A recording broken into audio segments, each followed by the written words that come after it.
What's up, guys? Zane from Forward Progress Madden, back with another Madden 25 offensive playbook for the Xbox 360 and PlayStation 3.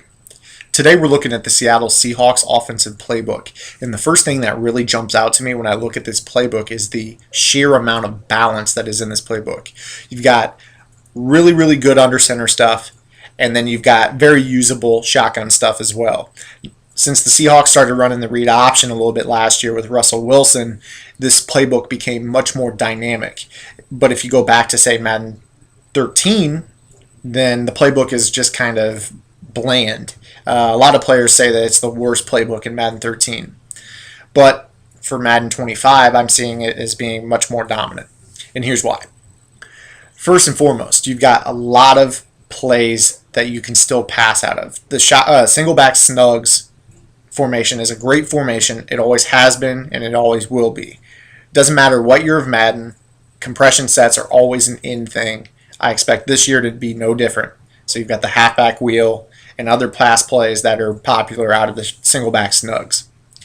The next thing I really like is that you've got a lot of under center run sets that use the personnel of 2 tight ends and 2 running backs, also known as 22 personnel. So what this means is that when you're running the ball and say you want to run a no huddle power run game offense, or audible between the sets, you're not going to have any issues. There's a lot of personnel that match from set to set in this playbook. The next thing is that the formations that you can run with the 2 backs in are all H formations. So what this means is instead of a fullback, you're still going to have the fullback on the field, but he's going to be kind of denoted as an H-back. And the real difference between the H-back and the fullback in, say, an I-form normal is that an H-back is in a 2-point stance, and the fullback in the I-form normal is going to be in a 3-point stance. So when you're motioning this H-back, he stays square to the line. His shoulders are parallel with the line of scrimmage. He's not going to turn and run sideways with his shoulders perpendicular to it. What this does is when you motion snap the fullback, he stays square to the line of scrimmage. He's able to get through the hole and engage a linebacker and put a pretty good block on him, whereas the fullback sometimes whiff when you motion snap them out of a regular formation.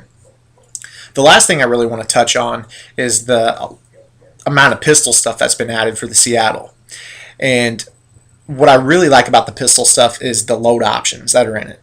There's a lot of sets with 2 backs for the pistol, and then there's some stuff with more spread look, but something that remains constant is the constant threat of the load option. And when I first started playing football games competitively, I was an NCAA player. And something that always gave my opponents trouble was the load option. Simply because you could stack receivers to one side of the field and run a speed or load option to the other side, and to the empty side of the field, and make your opponent have to respect that as well as your pass game to the opposite side. And one thing that really stands out to me is that when I first started playing Madden, I think it was back in like 08, 09, on Gamer Saloon, I believe it was the year that the Atlanta playbook had cross punch and the speed option under center. People were pretty hesitant to face that. So the speed option from under center was banned a lot. And then I noticed that when people prep for Madden in the regular season, or I'm sorry, the off season when NCAA is out, they'll say NCAA no option stuff.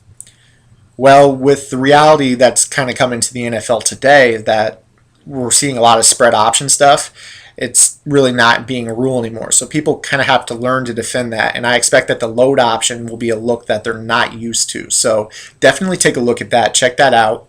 As always, make sure to pause the video to make sure you see the play art. Let me know what you guys think. Next up will be the Chicago Bears under new head coach Mark Trestman. Thanks.